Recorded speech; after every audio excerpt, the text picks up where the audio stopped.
Dios te bendiga, Dios te guarde, mi amado. Aquí estamos encontrándonos una vez más acá en tu canal Amazing Grace. Estamos felices y gozosos porque tenemos esta oportunidad nuevamente. Les pido disculpas porque el video del día miércoles 4 de febrero no pudo salir a tiempo, pero ya que estamos en el del 5, el del día jueves, vamos a hacer un breve resumen para unir los dos, ¿ok? Para que no nos perdamos esa maravillosa enseñanza de qué significa la fe de Cristo. Entonces, les recuerdo, estamos estudiando Uniendo el cielo en la tierra. Estamos en la lección de esta semana, es confianza solo en Cristo. Y bueno, hoy, como les dije, estamos estudiando la fe de Cristo y solo una cosa importa: conocer a Cristo. Entonces, vamos a orar para dar inicio a esta lección. Padre nuestro que estás en los cielos, toda la honra, la gloria y la alabanza es tuya, mi Dios. Aquí estamos, oh Padre, delante de ti, agradecidos una vez más porque tenemos la bendita oportunidad de poder estudiar tu palabra en libertad.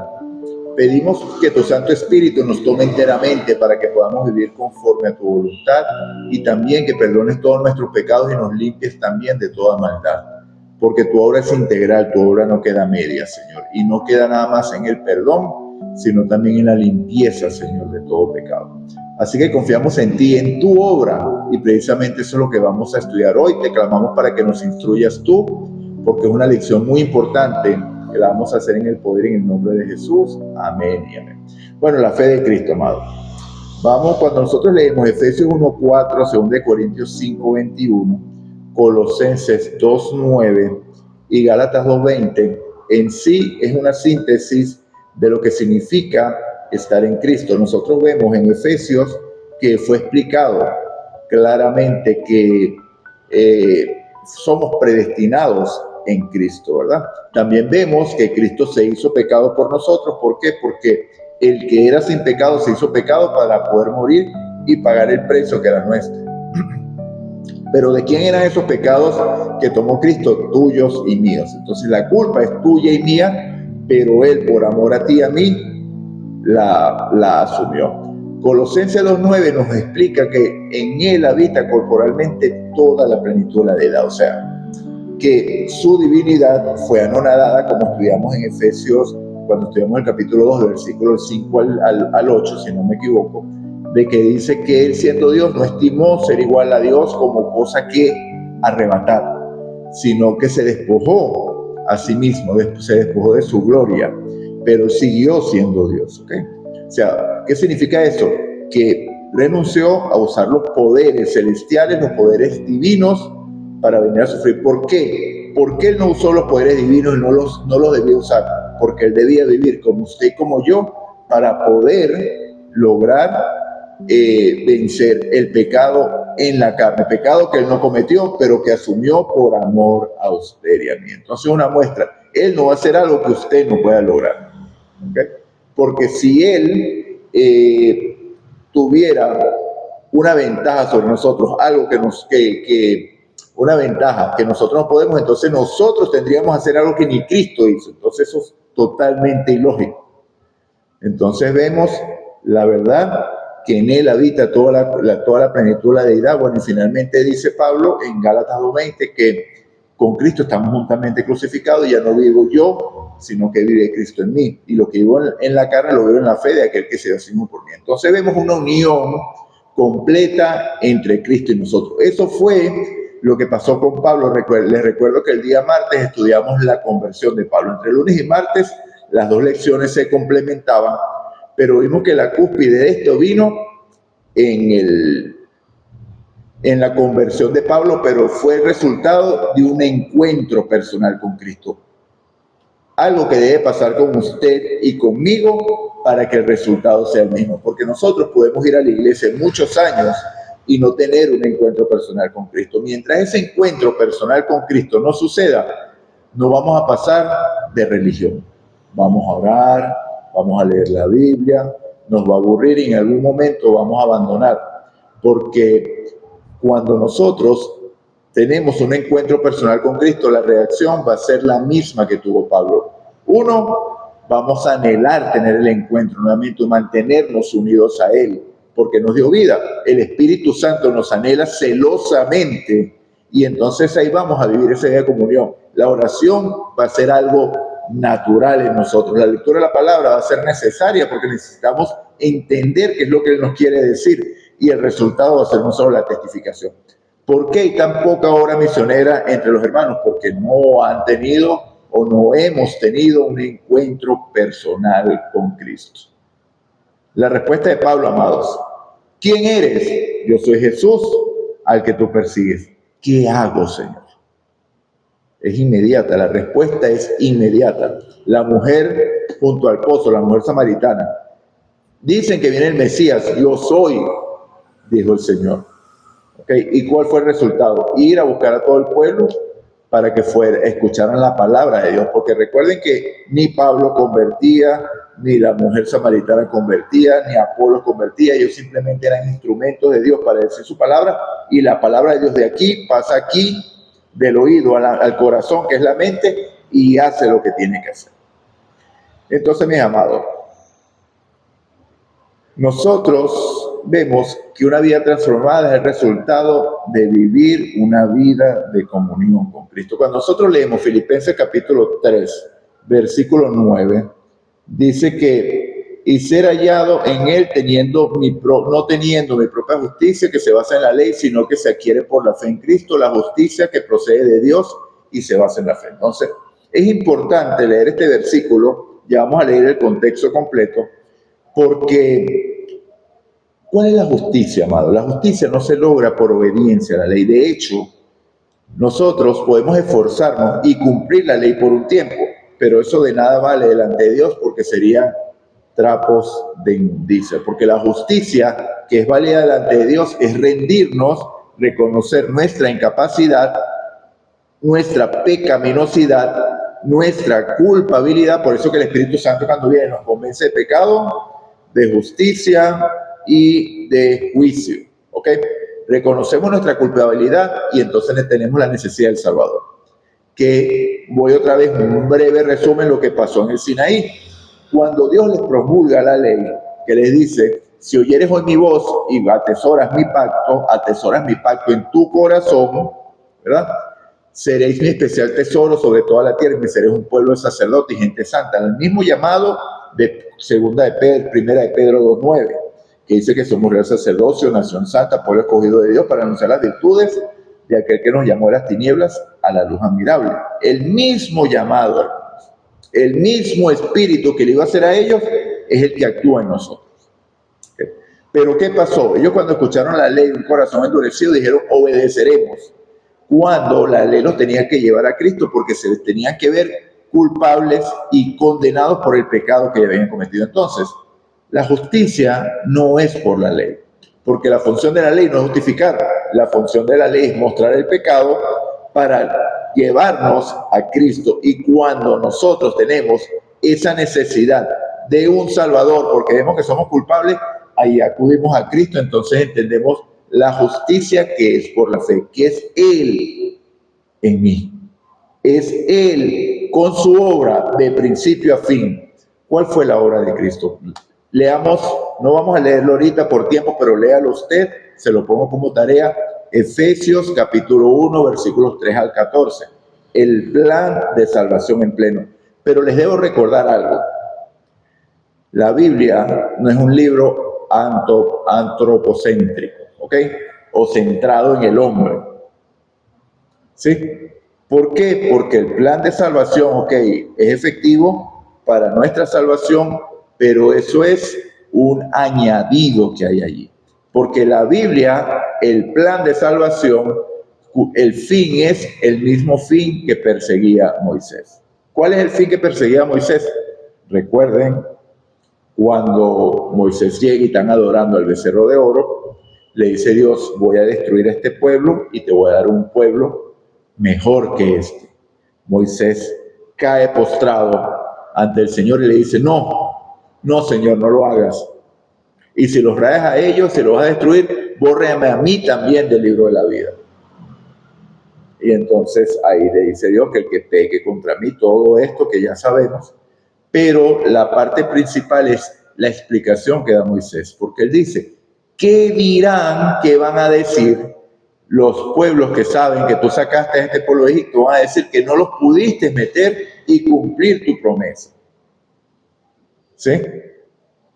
Entonces, por amor a tu nombre, mantén este pueblo y síguenos guiando. Y Dios, como es misericordioso, ya Moisés la había conocido por su carácter. Jehová, fuerte, celoso, misericordioso, tardo para la ira y grande misericordia, que no tendrá por inocente al culpable, que eso lo estudiamos en Éxodo. Usted lo puede leer en el capítulo 23, ese encuentro, ¿verdad? Cuando puso a Moisés en la peña, que le dijo, muéstrame tu gloria, y le mostró su carácter. El carácter de Dios es la gloria de Dios. Entonces, ¿qué es lo que se está en juego aquí? La gloria de Dios, que es el carácter de Dios. Entonces, Cristo es enviado, acepta el plan para salvarnos y Dios es glorificado. O sea, la meta es la gloria de Dios, porque cuando leemos Isaías capítulo 43, versículo 7, vemos nuestro sentido para vivir. No es caer en la filosofía o en Shakespeare de ser o no ser, ese es el dilema. No, la Biblia nos explica para qué estamos. A todos los llamados por mi nombre, para gloria mía, los creé, los formé y los hice. O sea, a todos, a toda la humanidad la hizo Dios para alabar y glorificar su nombre. Entonces, mis amados, ¿qué vemos aquí? Como Pablo llegó a comprender, la propia justicia no es verdadera justicia, es que no hay justicia en nosotros, no hay nada bueno en nosotros. Ya esto lo hemos hablado y no lo voy a profundizar en este momento. Hay videos aquí en el canal Amazing Grace que lo hablan, hay shorts también que lo hablan sobre lo que es la autoestima, sobre eso de que tú puedes, que tienes algo bueno. No, mi amado, en nosotros no hay nada bueno en nosotros para presentarlo delante de Dios. Pero Dios, cuando nos transforma conforme a su imagen, y ahí sí Dios nos exalta a nosotros, y ya lo vamos a ver más adelante en lo que vamos a leer ahorita, en lo que viene en el siguiente día. Entonces, mis amados, la fe de Cristo. ¿De quién es la obra de principio a fin? La pregunta para este día. Totalmente de Cristo. Nuestra parte es rendir el yo. El que quiere venir en pos de mí, niéguese a sí mismo. Esa es la parte más difícil, que muchos dicen, pero qué cómodo. Entonces, si yo no tengo que hacer nada, solamente esperar y echarme viento, esperar que Dios haga todo. Mi amado, la mayor lucha es luchar contra el yo. Pero no son sus obras, porque usted no puede luchar contra el yo. Cristo lucha contra el yo, pero cuando usted le da la oportunidad de que lo haga. ¿Okay? Entonces, una transformación real, una vida nueva real, la vimos en Pablo, fariseo de fariseos, circuncidado al 8º día, de la tribu de Benjamín, ¿sí? En cuanto a la ley irreprochable, en cuanto al celo perseguidor de la iglesia. O sea, Pablo se podría comparar con Finés, porque Pablo iba a restaurar todas las cosas para el pueblo de Israel. Entonces, mis amados, la obra es de Cristo de principio a fin. Se ofreció antes que existiéramos, desde antes de la fundación del mundo. Un pacto eterno entre el Padre y el Hijo para la gloria, para que Él sea glorificado, para que su carácter sea probado, y en ese proceso nosotros somos salvados. Gloria a Dios. ¿Okay? Entonces, como aquí habla, ¿verdad?, de que la fe en Jesús y la fe de Jesús o la fe de Cristo es el título de la lección. Entonces, ¿es lo mismo la fe en Jesús o la fe en Cristo que la fe de Cristo? Absolutamente no. La fe en Cristo es lo que me lleva a confiar en Él, a reconocer que no hay mérito en mí, ningún tipo de mérito que me pueda llevar a la salvación. Y la fe de Él es la fe que santifica, que ahora podemos decir, ya no vivo yo, sino que Él vive en mí. Es estar en Él y Él en mí. Y resulta y acontece que el pueblo que va a estar en pie a la venida de Cristo, que falta muy poco falta eso, es el pueblo que guarda los mandamientos de Dios y tiene la fe de Jesús. Es el pueblo que atesora los mandamientos de Dios, que el Espíritu Santo lo hace caminar en fe, que es obediencia, ¿okay? En obediencia, en fidelidad, ¿Y por qué? Como resultado de tener la fe de Jesús, porque Jesús viviendo en él. Entonces, ¿puedo yo tener la fe de Jesús sin tener fe en Jesús? Imposible. La fe en Jesús me lleva, cuando lo conozco, a tener la fe de Jesús, nunca al revés. La fe de Jesús es el resultado de tener fe en Jesús. Las dos son necesarias, pero la fe en Jesús es el rudimento del principio. Después se tiene que transformar en la fe de Jesús para poder estar en el grupo. Ahora, solo una cosa, mi amado: conocer a Cristo. Vamos a leer en este contexto Filipenses capítulo 3, versículos 10 al 16. Y dice así: quiero conocerlo a Él y el poder de su resurrección, dice Pablo, y participar de sus padecimientos hasta llegar a ser semejante a Él en su muerte. Versículo 11. Si es que de alguna manera logró llegar a la resurrección de entre los muertos. Versículo 12. No que lo haya alcanzado ya, ni que ya sea perfecto, sino que prosigo a ver si logro hacer aquello por lo cual fui también nacido por Cristo Jesús. Versículo 3, hermanos, yo mismo no pretendo haberlo ya alcanzado, pero una cosa hago, olvidando ciertamente lo que queda atrás y corriendo, extendiéndome a lo que está delante. Prosigo a la meta, al premio del supremo llamamiento de Dios en Cristo Jesús. ¿En quién? En Cristo Jesús. Y versículo 15, así que todos los que somos perfectos, como que aquel que no había logrado la perfección y ahora dice que son perfectos, ahora todos los que somos perfectos, esto mismo sintamos. Y si otra cosa sentís, esto también os lo revelará Dios. Pero en aquello a que hemos llegado, sigamos una misma regla y sintamos una misma cosa. Y ese es el resultado de la unión con Cristo. ¿Ok? Entonces, mis amados, vamos a ver realmente por qué conocer solamente a Cristo. Ya vimos que en la fe de Cristo, en la lección del día miércoles, que la obra es totalmente de Él. Ahora esa obra de Él se apropia o me apropio de ella. ¿Ok? Por medio de la fe.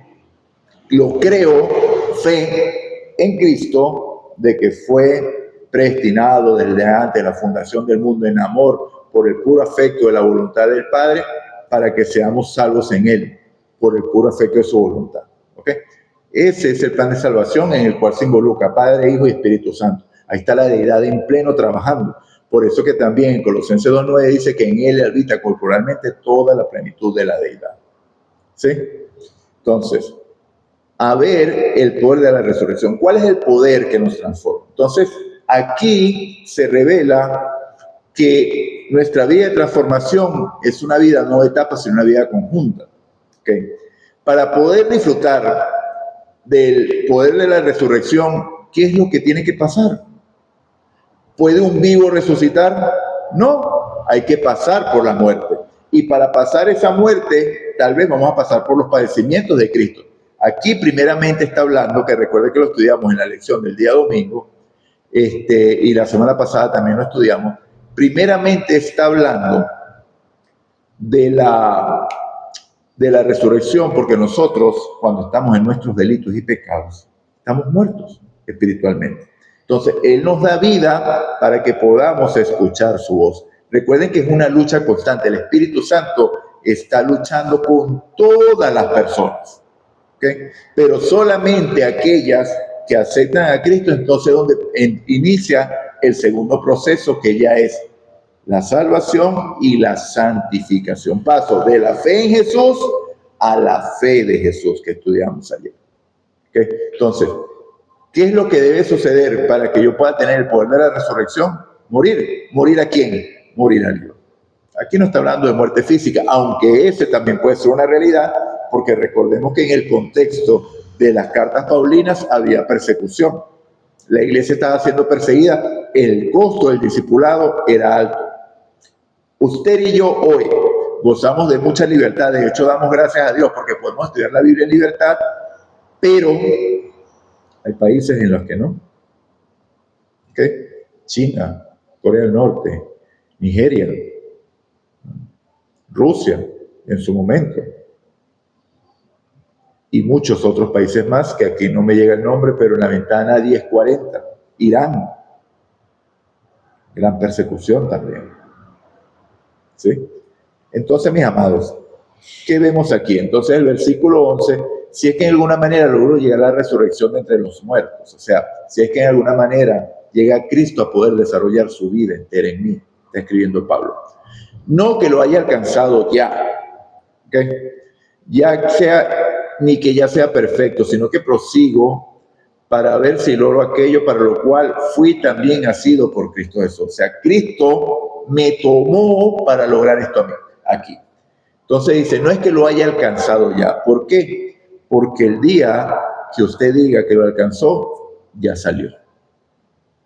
Porque eso se llama justicia propia.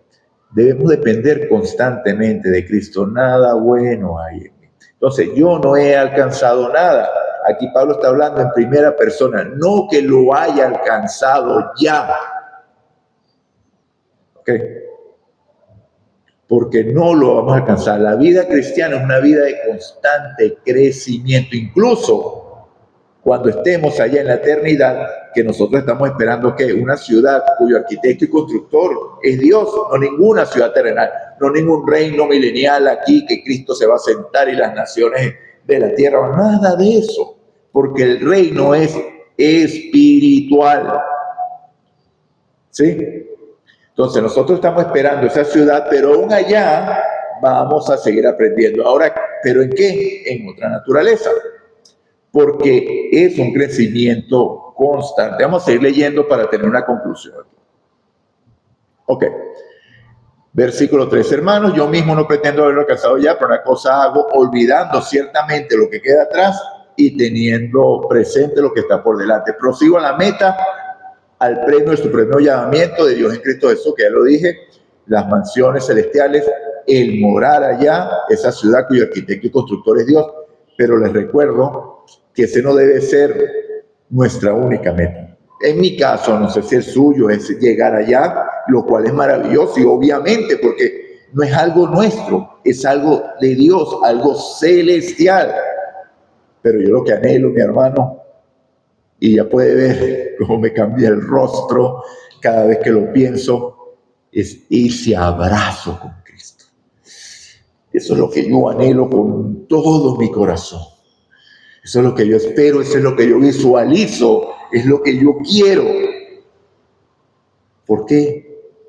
Porque quiero conocer personalmente, aunque ya lo conozco, ¿no? Ya lo conozco por medio de su palabra, pero no lo veo personalmente, no lo veo físicamente. ¿Okay? A quien me amó, a quien dio su vida por mí, por ti.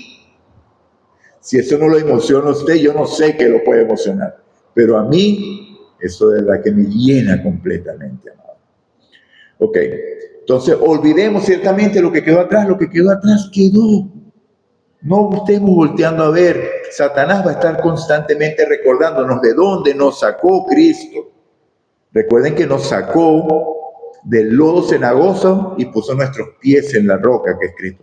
Satanás nos quiere recordar constantemente qué es lo que nosotros éramos, pero olvidando lo que quedó atrás y viendo ciertamente lo que queda por delante. ¿Qué es lo que debo ver adelante? Recordemos el caso de Pedro. Cristo va caminando en el agua, se asustaron. Cristo le dice maravillosamente, no temas, yo soy. Yo soy significa Dios. Y para los judíos aún más. Pedro dio ese primer paso de fe, que es el que abre las ventanas de los cielos. Siempre es recomendable dar ese primer paso de fe, pero no perder de vista a Cristo, porque cuando perdemos de vista a Cristo, ya nada se da, porque es Él, el autor, Hebreos capítulo 12, versículo 2, el autor y consumador de la fe de Jesús. Maravilloso, mis amados. Entonces, la vista fija en Cristo. ¿Pedro pudo caminar sobre las aguas, sí o no? Por supuesto que sí. Pedro empezó a ver el viento y las olas, perdió de vista al maestro. Pedro no era que estaba atemorizado, porque Pedro salió, Pedro avanzó. Pero la situación de alrededor lo hizo perder el foco. y perdió de vista a Cristo y se hundió.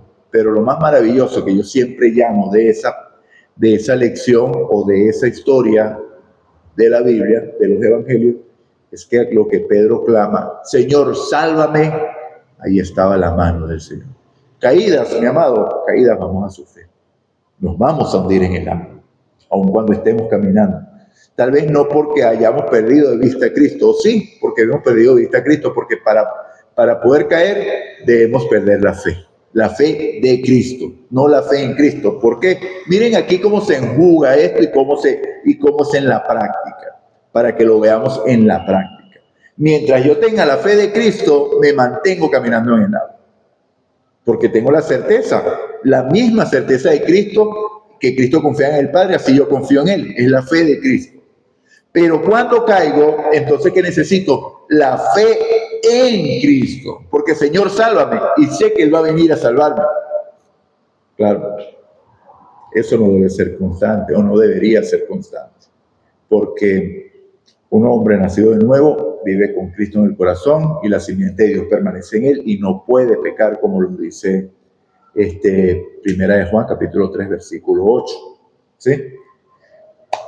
En el capítulo 2 de Primera de Juan, que dice que el que dice que no peca hace Dios mentiroso, eso habla en el contexto de antes que tenían a Cristo, antes de aceptar a Cristo. O sea, decir que no hay pecado en nuestra carne es decir a Dios mentiroso, pero recordemos que la carne pecaminosa no es pecado en sí, son tendencias que nos quieren llevar a pecar, pero bajo el poder del Espíritu, eso se somete por la gracia, por el poder de la resurrección, y eso queda muerto, porque ya murió. Y si quiere extenderse más en esto, para entenderlo, me puede preguntar directamente o vaya y lea Romanos capítulo 6. Si usted fue bautizado en la muerte y resurrección de Cristo, y ese viejo hombre murió. Ese viejo hombre que lo quiere llevar a pecar murió, y está el poder de la resurrección, el que está hablando Pablo aquí, que lo mantiene unido a Cristo como nosotros. Porque conocer a Cristo lo es todo. Confianza solo en Cristo, mi amado. ¿Ok? Versículo 15. Así que todos los que somos perfectos, contradicción aquí, no es que lo haya alcanzado ya, no es que soy perfecto, dice Pablo. Y ahora dice todos los que somos perfectos. Esto mismo sintamos y os da mismo sentir, y esto también os lo revelará. ¿Okay? Para poder entender estos dos versículos, mire, estamos separados del 12 al 15, 3 versículos aquí. Les recuerdo Filipenses capítulo 3, en la cual él dice, en el 13, en el 12, no que lo haya alcanzado, ni que ya sea perfecto. Yo, Pablo, ¿ok? Yo, Pablo, no es que yo lo haya alcanzado ni que sea perfecto. ¿Por qué? Porque él prosigue a la meta. ¿Sí? Y en el 15 ahora dice, así que todos los que somos perfectos, a él se incluye en el grupo y se llama perfecto. ¿Ok? Esto mismo sintamos, y si otra cosa sentimos, también os lo revelará Dios. ¿Por qué? ¿En dónde somos perfectos? En Cristo. Esta perfección de la que habla Pablo aquí es la perfección de Cristo en usted. No está en mí. Yo no soy perfecto. Y el día que yo soy perfecto, caí de la gracia. Porque estoy trayendo la justicia en mí, cosa que es mentira, es herejía, y estoy desechando a Cristo. Perdón. Pero Dios te hace perfecto. No es que Él te ve perfecto, Él te hace perfecto. Porque cuando Dios lo dice, ¿qué pasa? Hágase la luz de los mares seres vivos. Hágase las lumbreras, la lumbrera mayor a menor. Extiéndase los cielos. La palabra de Dios es acción, verbo. ¿Correcto? Entonces, si Él dice que eres perfecto, te hace perfecto. A ti no es tu justicia, es la de Cristo. En Él somos perfectos, porque Él es el perfecto y nos imputa su perfección y nos imparte su perfección por medio de la gracia. Y esto no es catolicismo. Esto es Biblia. El poder de Dios se recibe y se practica. El poder de la resurrección. Un nuevo hombre. ¿Sí lo estás entendiendo? Si no lo estás entendiendo, házmelo saber y con todo gusto ampliamos el tema. Ok, sigamos. Pero en aquello a que hemos llegado, sigamos una misma regla, sintamos una misma cosa. Mantengámonos unidos a Cristo y cuando estemos unidos a Cristo vamos a estar unidos como iglesia porque el sentir va a ser el mismo sentir de Cristo. Esto fue lo que se logró en el Pentecostés. Y la recomendación hoy, que yo le doy un aplauso a nuestra iglesia, porque parece que por fin estamos entendiendo nuevamente. Parece que hemos orado, parece que estamos clamando a Dios para que Dios revele los planes y dejemos de estar haciendo estrategias de hombre que van a funcionar aquí por allá. No, estamos llamados a depender nuevamente de Dios. ¿En qué se quiere concentrar la iglesia? En la misión. Y para cumplir la misión debemos depender de Dios para que el Espíritu Santo consagre nuestras vidas y Dios pueda hacer lo que Él quiere hacer. ¿Okay? Entonces la gloria es de Dios. Ese es el sentir que está diciendo Pablo aquí. Entonces, mis amados, así como Cristo ascendió al cielo en virtud de su muerte y su resurrección, Dios nos invita a recibir la misma recompensa esencial de la vida eterna. No prestamos atención al lugar que vamos dejando atrás o a quien nos sigue. Nuestro único objetivo es lo que tenemos delante, el premio celestial que nos espera. La imagen aquí es vívida, un corredor totalmente concentrado en la meta, que se esfuerza hasta cada músculo y se inclina hacia adelante para alcanzar la meta, que es depender de Cristo. Entonces, sufrimiento, padecimientos, una carrera, todo eso es parte de la vida diaria con Cristo, esa vida de comunión con Cristo. Preguntas para el día de hoy. ¿Cuál es el poder que nos transforma? Segunda pregunta. ¿Cómo se obtiene ese poder? Una sola manera. ¿Muriendo a quién? A Dios. Fíjense que hay una palabra o como decir, es como un refrán que han dicho, pero es totalmente cierto, que dice: cuando yo estoy en la cruz, el que quiera venir en pos de mí, niéguese a sí mismo, tome su cruz y sígame. Cristo reina. ¿Sí? Cuando el yo está crucificado, Cristo reina. Pero cuando yo estoy mandando, yo estoy coronado, Cristo está en la cruz. Entonces, debemos estar crucificados para que Cristo sea el rey de nuestras vidas, renunciando al yo. Ese yo debe estar muerto ahí en la cruz, para que Cristo pueda vivir en nosotros. Es lo que dice Gálatas 2:13. Culmino con esto. En Cristo, con Cristo estoy juntamente crucificado.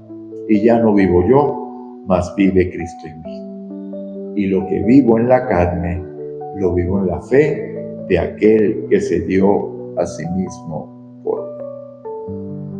Una vida de crecimiento constante que va a tener el resultado final cuando Cristo venga, la glorificación. Cambiar esto mortal por inmortal, esto corruptible en incorruptible, esto pecador en santo definitivamente. ¿Sí? Ese es el cambio que va a haber. Pero Cristo viviendo en usted le da su mente. ¿Y cuál es la mente de Cristo? Una mente de permanente unión con el Padre. Así permanecemos unidos a Cristo. Y si la simiente de Dios permanece en ti, no pecas. Dios te bendiga. Es Cristo en ti, no tú. Cuidado, porque un apartado cortico, cuando hablamos de la perfección, yo no me puedo declarar perfecto, pero Dios sí lo puede hacer. Casos. Job. ¿Has visto a mi siervo Job? Hombre santo, justo, temeroso de Dios y apartado del mal. ¿Quién lo exaltó? Dios. Zacarías y su esposa vivían irreprensibles delante del Señor. ¿Quién lo exaltó? Dios. Otro, Daniel. Buscaron cómo condenarlo, pero no encontraron nada sino con respecto a la ley de Dios. Lo único que pudieron encontrar de Daniel era su fidelidad a Dios. Y en eso es lo que Satanás lo tuvo que probar. Dios te puede exaltar delante de los hombres, pero tú no te puedes exaltar delante de los hombres. Entonces, aquellos que dicen que la perfección es una palabra prohibida, aquí está en la Biblia, mamá. ¿Dónde está prohibida la perfección? Decir que yo lo logro, que yo lo puedo alcanzar. Ahí está prohibida. Pero decir que Cristo logra eso en ti, amén, la gloria sea de Dios. Entonces, mi amado, conocer a Cristo es lo central. Confianza solo en Cristo. Dios te bendiga, Dios nos guarde. Recuerda, si escuchas hoy su voz, no endurezcas tu corazón como en la provocación, no seas como el faraón. Oremos. Señor Dios y Padre nuestro que estás en los cielos, toda la honra y la gloria es tuya, mi Dios. Gracias te damos, Padre, una vez más por tu amor, por tu bondad y misericordia. Gracias te damos porque tu Santo Espíritu nos lleva a vivir una vida de comunión contigo y que nos tome enteramente, Señor. Gracias te damos por tu bondad, perdona nuestros pecados, límpianos de maldad. En el nombre de Jesús, amén y amén. Dios te bendiga, Dios te guarde. Maranata, Cristo viene.